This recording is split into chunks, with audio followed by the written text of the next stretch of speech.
Welcome to the first screencast on queues. We have talked previously about lists and stacks. This is our third abstract data type, a queue. So what is a queue? Well, a queue is a model for waiting in line. So imagine you're waiting in line to go see a movie, and there's a whole bunch of people in front of you, and you get to go buy your ticket or something. So it's a way of having a data structure that models that, so it's often called a queue or queues. It supports fair processing in the sense that if you show up first, you're going to be processed before someone who shows up after you.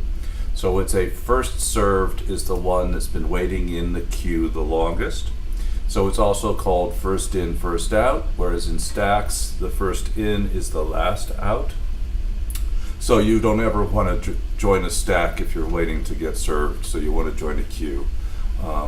So it's an idea of you arrive, you can join the queue, you can join and then eventually you'll get to the front of the queue and then you'll be out, you leave the queue.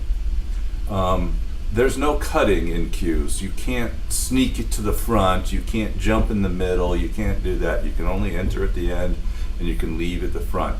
Now later on in the semester we'll talk about a priority queue, where maybe if you have a higher priority you move forward, but again if you have the same priority as someone and you arrive before them, you will still be in front of them in the queue. So there's still no cutting in line, there's no getting into the middle. So let's talk about the queue interface. It extends collection in Java, so we get a whole bunch of stuff from the collection. I'm just really talking about here the key methods for the queue data structure. The textbook doesn't include the first one, the add, that adds to the end of the queue. They consider that as it was given. They also talk about size, but I want you to think about size also, because unlike the stack, you actually can know how many people are in the queue. The difference between add and offer is that if the queue is full and you cannot add something to it, offer doesn't throw an exception, add does. Offer will return false if you can't add something to the queue. For example, a queue might have a fixed size and you can't add anything more until something comes off. Element is very similar to the peak. We'll talk about peak next. It's very similar to the stack operation where you say what's at the front of the queue without removing something from the queue. If the queue is empty, this method will throw an exception. The peak method is very much like the element method, except for it doesn't throw an exception. If the queue is empty, peak will return null. Whereas if element is called on an empty queue, then it will throw an exception. Poll is very similar to the remove. It's like pop. You remove something from the front of the queue. This is the one, like peak, that if the queue is empty, it does not throw an exception, it returns null. Remove, take the thing from the head of the queue or the front of the queue. If the queue is empty, it will throw an exception saying no such element or an exception. And then size, I want to make sure that you think about size, just because queues, you can't access anything in the middle of it, but you do know how many items are in the queue. So you can sort of, in a sense, get an idea of, oh, I don't want to necessarily join that queue because it's too large, or something like that. But the idea of there is a size associated with the queue, whereas there's no size associated with the stack. There's a size associated with the list, so much like a list. Again, it's not like a list. There's no getting into the middle of it. There's no concept of where are you in the queue. There's just, I add the queue, I remove from the queue, I can see what's at the front. So there are several different implementations. We're going to talk about 3 of them over the course of these 2 screencasts.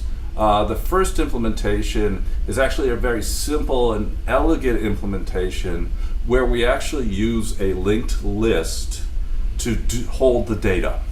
So we're just going to use a Java linked list to represent our queue. When the constructor, we create a new linked list. That's where we're going to store all the data. And then we simply delegate all the queue methods to the linked list. And we're hiding the other linked list methods. So we don't supply a get, we don't supply a set, we don't do an add at index, we don't have an index of. We're hiding all those methods because the queue does not have those methods. So we just delegate the add method, we delegate the offer method because the Java linked list actually implements the queue interface, even though it has more methods, but it implements the queue interface. So we just delegate element to get the thing to peek at the front of the beginning, peek to see if there's something there, poll to remove the thing at the front, returning null if it's empty, and then remove just says remove. We're going to pull it or throw a no such element exception, and then size, we just delegate size. I don't have a slide for size because it's just called size. And then the second implementation of the queue is to actually do the work ourselves. We can use a linked structure. So we're going to have a node representing the front of our queue. We're going to have a node representing the rear of the queue. So we're going to add things at the rear. We're going to remove things from the front. And we have to keep track of the size because we have to keep track of the size. We don't want to have to count all the nodes. We want to have the size method be a big O of 1.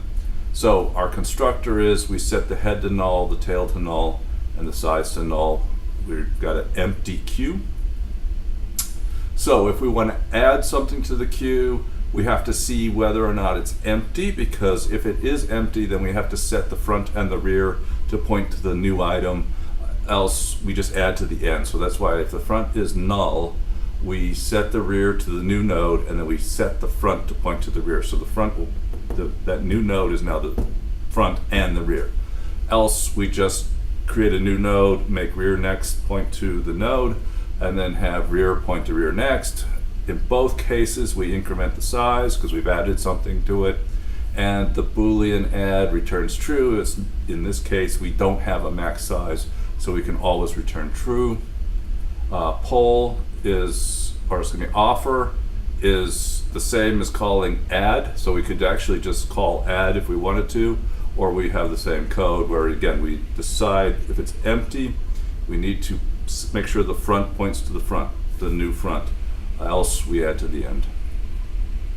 The element, so we want to say we're going to look at the front. If there is no front, it's null, or we could say if size equals 0, equals 0. There's two ways to say that we're empty. We throw a new exception, else we just return the data in the front. Again, we want to make sure the type is right. We return an E, not a node E, so we're going to return front.data. Peek, same thing, except for if we're empty, we return null instead of throwing an exception, and then if it's not empty, we return front data. Poll, we're going to return null if it's empty, right? Remember, we're pulling something off, and poll is the non-exception one. Else, we need to remember the data. We then update the front, so just skip over the thing that was at the front. We have to decrement the size. Don't forget to decrement size because we're removing something from the queue. And then we return the item that was the thing at the front. Now the queue, there's a new front, and the size is one smaller. Difference from the remove is we, instead of returning null, we throw a no such element exception. Again, as if it's empty. Else we remember the data, update the front pointer, decrement the size, return the data. That's our two implementations of a queue. We had the linked list version where we actually delegated everything to the Java linked list class. Very simple, very nice. We just had to hide some of those linked list methods by not making them public. Or we can actually implement all the methods for the queue by ourselves. Not very complicated, very parallel. Remember that the add and offer, add can throw an exception if it's full, offer just returns false. The peek and the element, which are just looking at the front, element throws an exception, peek returns null, and then the poll and the remove throws an exception, and poll returns null if it's empty. Thank you very much.